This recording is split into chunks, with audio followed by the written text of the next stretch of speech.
Taylor's House of Hope is a maternity home, and it was birthed during my pain.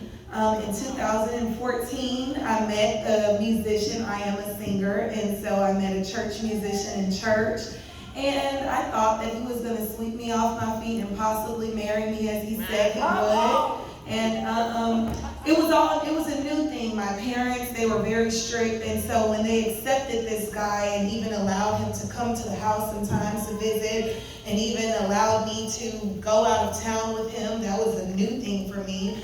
And when I went out of town with this young man, we had a wreck on the freeway. And when we had this wreck, I was driving. He asked me to drive, and it was an SUV. I had never driven an SUV before, and he needed a front end alignment.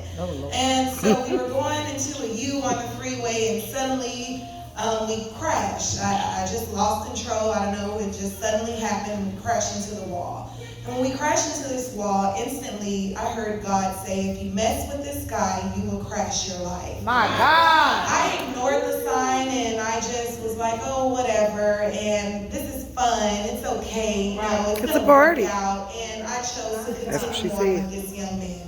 Well, a few months later, I ended up dropping out of college. I ended up moving out of my parents' house, stopped going home and breaking the curfew and doing whatever I wanted.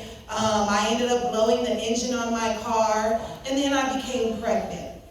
And when I got pregnant, during my 4th month, he burned off. He went MIA and jumped into a new relationship and was nowhere to be found during my whole pregnancy.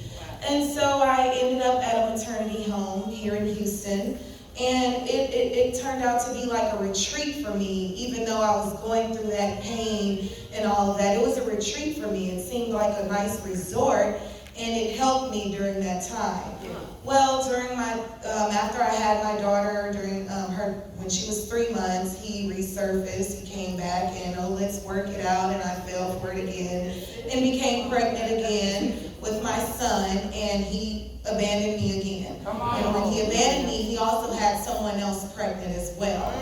So I went through the emotions all over again. It felt like 2 years of being pregnant and lonely all by myself. And my parents, they were strict. They showed tough love. So they were like, you know, if you just need to come here, you can come here. But there's some help out there, and you need to find it, because if we're not here, what are you going to do? You have to learn to stand on your own 2 feet. So I went through shelters and being homeless for 2 years, even after having my children, and being broken, calling this guy every day. He would never answer, even from private numbers, blocked me on Facebook. I would pop up at churches, and he would just run out of the church, and you know, it was just nothing, it was out of my hands.